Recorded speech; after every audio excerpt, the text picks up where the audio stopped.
Eu tava olhando uns números. Eu gosto de número. Sim. O meu gerente gosta que eu goste de números, mas eu não atendo às expectativas dele. Mas eu, pelo menos, estava olhando uns números que não tem nada a ver com reais, tem a ver com milímetros de chuva. Então você pega o seguinte, olha que interessante. Rio de Janeiro, em 2019, teve uma chuva que não foi brincadeira, né? Correto. Foi a pior chuva dos, então, 22 anos. Significa que 22 anos antes caiu uma chuva pior. São Paulo, dia 10 de fevereiro, uma medição mostrou que foi a pior chuva em 24 horas em 37 anos. Significa que 37 anos atrás a gente teve uma chuva pior, né? Não é o caso de Belo Horizonte, que conheceu a maior chuva da sua história. Mas São Paulo e Rio de Janeiro conheceram chuvas piores do que as chuvas que caíram neste ano, no caso de São Paulo, no ano passado, no caso do Rio de Janeiro. E no caso de Belo Horizonte, com muito menos chuva, regiões como a região do Barreiro conheceu alagamentos bem chatos. Portanto, com muito menos chuva, Belo Horizonte já podia, já entrou, já esteve em estado de atenção, de alerta, etc. No caso do Rio de Janeiro e São Paulo, a gente já conheceu chuvas maiores do que essa. Bom, se a gente tem um processo de urbanização em que as cidades vão continuar a crescer, se a gente tem impermeabilização excessiva do solo, como a gente sempre ouve, se a gente tem excesso de canalização de córregos de um jeito ou falta de, e que também produz problemas, se a gente tem bairros que já enchiam com menos chuva e que agora, obviamente, enchem com mais chuvas, alguns bairros, no caso de Belo Horizonte, bairros da periferia, que ficaram ignorados. E, de novo, nas grandes cheias, porque daí surgem os grandes bairros mais ricos e aqueles bairros nem as pessoas falam muito. Se a gente tem um sistema deficiente de coleta de lixo, se a gente tem uma série de problemas, é de se perguntar o seguinte: nós temos uma questão ligada ao manejo hídrico, manejo saneamento. Onde é que está o nosso problema? Bom, no caso de cheia, no caso de enchente. Tem uma questão aqui pontual que a gente deve discutir no Brasil? Se sim, por que a gente tem nota baixa naquela prova internacional dos estudantes, como é que chama? Do PISA? Do PISA. Uhum. Porque a gente também tem um problema pontual para resolver na educação, certo? Beleza. Se sim, a gente tem um problema para resolver na educação e a gente tem um problema para resolver no manejo das cidades, por que a gente tem fila para marcar consulta com especialista? Em Belo Horizonte, no ano passado, em novembro, os caras fizeram uma fila para marcar consulta do SUS. As pessoas foram para uma fila que começou de madrugada, deu a volta em 3 quarteirões do Centro de Especialidade Médica da Santa Casa. 3 quarteirões para poder marcar as consultas para esse ano. Bom, então a gente também... Não, é uma questão tópica na área de segurança, de saúde. Bom, se é isso, por que a gente tem regiões... Por exemplo, Manaus está tendo um surto de criminalidade, a gente noticiou isso aqui na semana passada. Não, então a gente também tem um problema tópico na área de segurança. Vem cá, será que a gente não tem problema tópico demais? Quer dizer, choveu demais, o assaltante atirou demais, né? A ignorância campeia demais, a falta... Você vai olhando os problemas, você diz o seguinte: nós não temos vários problemas, nós só temos um problema. Um problema não importa a coloração, a ideologia do governante que a gente tem escolhido ao longo dos últimos anos, a gente tem dado um azar danado, né? De escolher pessoas que entram e não resolvem o problema. E não é que eles não resolvem o problema. Eles não resolvem os problemas, porque resolver o problema é muito difícil, mas eles também não lidam com transparência dizendo qual é o problema. Nós temos um prefeito em Belo Horizonte que, até enfrentar o problema das cheias agora, quando que ele reuniu a comunidade ou foi a público para dizer: olha, se chover um pouquinho mais do que choveu no ano passado, nós vamos ter um problema grave aqui, porque nós estamos mal. Olha, na área de saúde nós estamos com esse problema. Olha, problemas que ele está administrando. Pega o prefeito de São Paulo, o Bruno Covas. Quando ele veio a público para fazer um alerta sobre os bueiros, nós não estamos conseguindo dar conta do recado. Não vai falar, né? Ou aquele outro que é prefeito do Rio de Janeiro, que não deveria nunca ter sido eleito, que é o péssimo prefeito, o pior prefeito do Brasil, na minha avaliação. É bom já dizer que é na minha avaliação, né? Porque senão ele vai dizer: Me mostra o ranking onde eu apareço em primeiro lugar como o pior prefeito. O meu ranking. O seu ranking. O meu ranking. Já ouviu ele cantando? Já ouvi ele cantando também. Eu acho que nesse seu ranking também. Nossa. Então, o Marcelo Crivella, quando veio a público para fazer um alerta para a sociedade, mas um alerta honesto, transparente, dizendo, olha, nós não temos condições de resolver o problema. Nunca.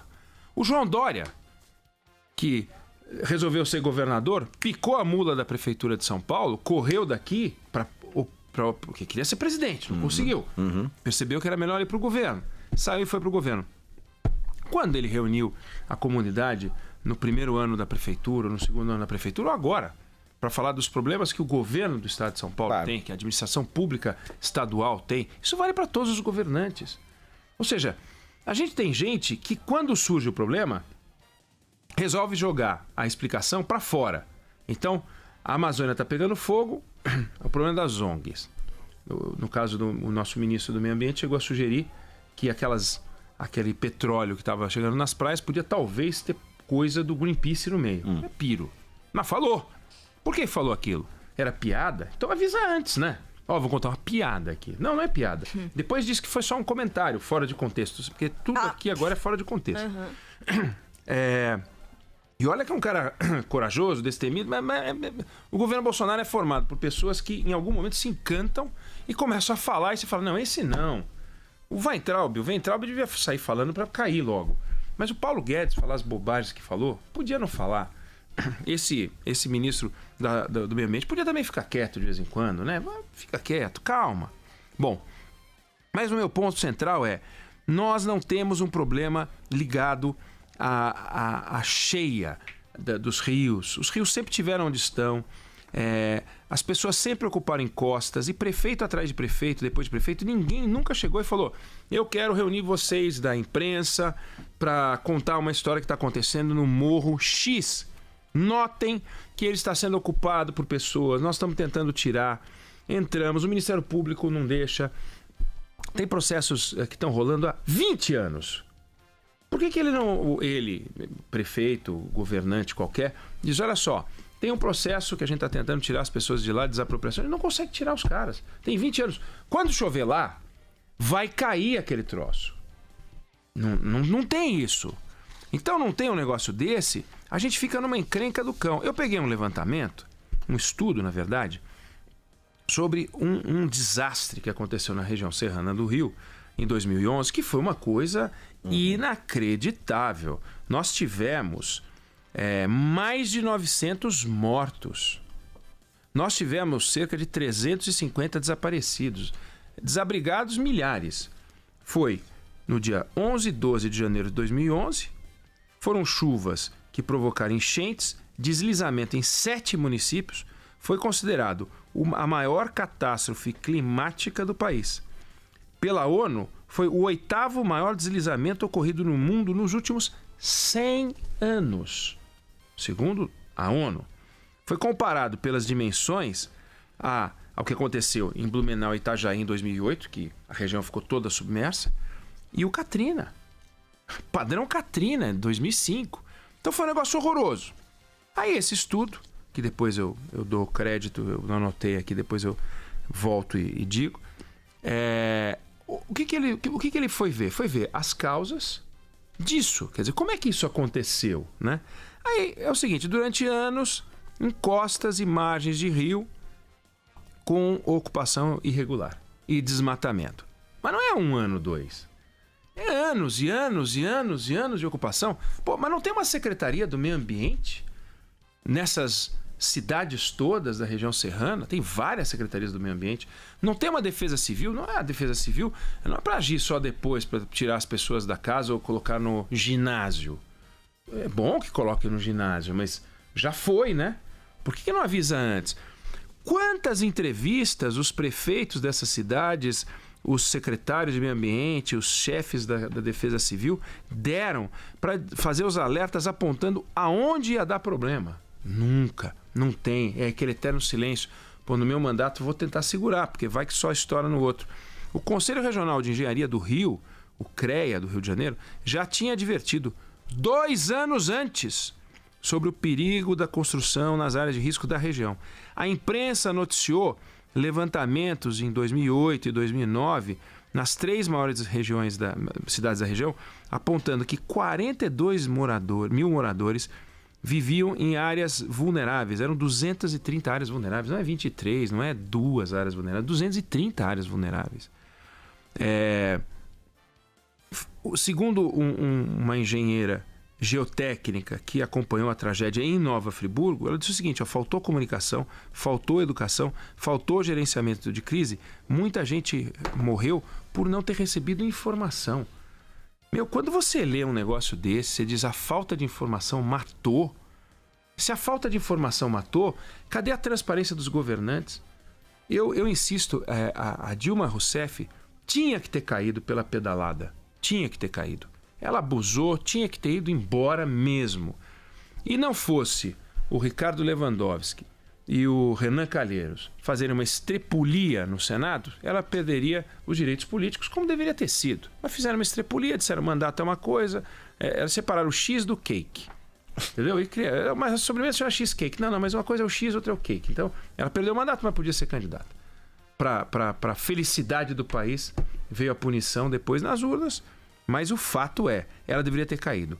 Mas vem cá, e os prefeitos dessas cidades todas?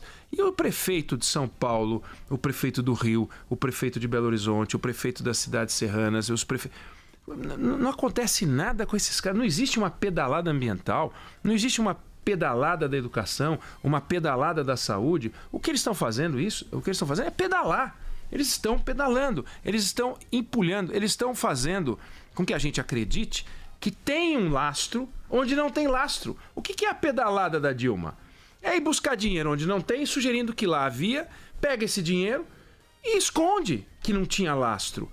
Não tem lastro nessas construções, não tem lastro nessas regiões, não tem lastro para a educação, não tem lastro para a saúde. E esses caras todos estão escondendo isso da gente. Várias das casas destruídas na região serrana, e eu me refiro à região serrana do Rio, porque é 2011.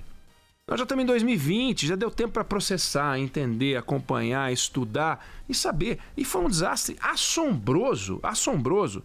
Disseram o seguinte: várias das casas destruídas estavam em áreas de preservação, muitas delas dentro da faixa de 30 metros de distância, ou seja, menos de 30, até 30, da margem do rio, área que, segundo o Código Florestal, deveria ter a vegetação nativa preservada.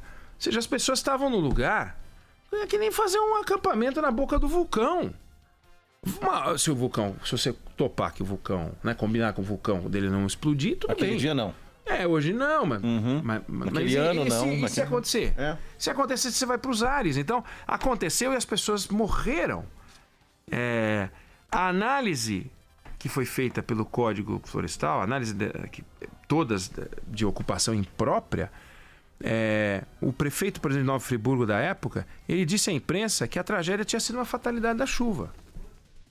Então, a fatalidade da chuva, a fatalidade do ensino, a fatalidade da falta de creche, a fatalidade da morte na porta do hospital porque não foi atendido a tempo. Sempre é fatalidade, a fatalidade.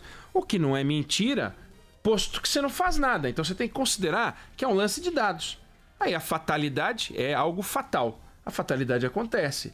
Mas não a fatalidade como um destino. É a fatalidade como o óbito, né? Houve uma doença fatal. Houve um acidente fatal. Mas não uma fatalidade como algo que não se pode evitar.